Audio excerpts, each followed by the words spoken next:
বেছে বেছে মুসলমান এলাকায় বুলডোজার চালাচ্ছেন শুভেন্দু, যেন হিন্দু এলাকায় কোনো অবৈধ স্থাপনাই নেই।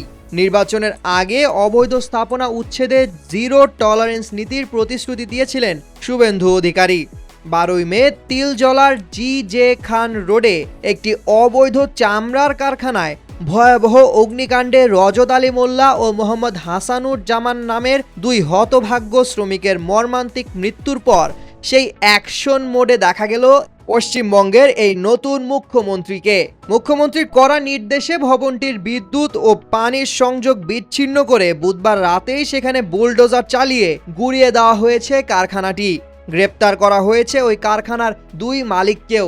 বেআইনি নির্মাণ ভেঙে দেওয়া বা অগ্নিকাণ্ডের জন্য দায়ীদের কঠোর শাস্তি দেওয়া নিঃসন্দেহে একটি প্রশংসনীয় ও অত্যন্ত জরুরি প্রশাসনিক পদক্ষেপ। উন্নত প্রযুক্তি এবং অভিজ্ঞ চিকিৎসক দলের নিরলস প্রচেষ্টায় আমরা আছি আপনার পাশে। ডেল্টা হাসপাতাল। তবে এই বুলডোজার নীতির নিশানা কি শুধুমাত্র একটি নির্দিষ্ট সম্প্রদায়ের দিকেই তাক করা?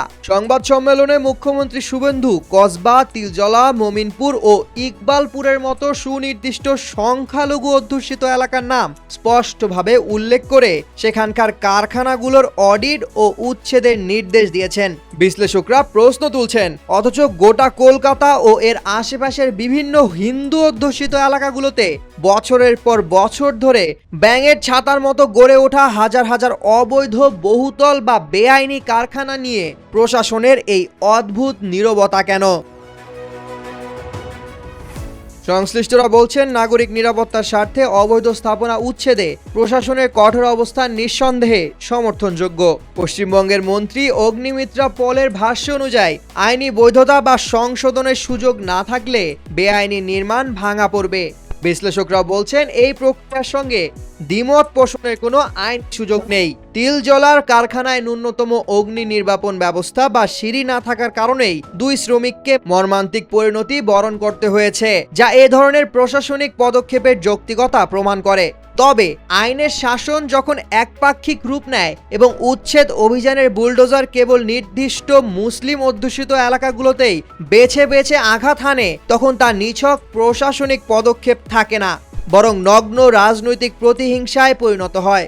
রাজনৈতিক পর্যবেক্ষকদের মতে শুভেন্দু সরকারের এই বৈষম্যমূলক বুলডোজার রাজনীতি মূলত উত্তরপ্রদেশের মডেলেরই অন্ধ অনুকরণ। আইনের প্রয়োগ সর্বদা সর্বজনীন ও নিরপেক্ষ হওয়া বাঞ্ছনীয়, কিন্তু প্রশাসনিক এই অতি সক্রিয়তা যদি কেবল সংখ্যালঘুদের সীমানায় আটকে থাকে, তবে সরকারের এই উচ্ছেদ অভিযানের আসল রাজনৈতিক উদ্দেশ্য নিয়ে প্রশ্ন ওঠা সম্পূর্ণ যৌক্তিক বলে মনে করছেন বিশ্লেষকরা। সামিউল জয়, 21 টেলিভিশন।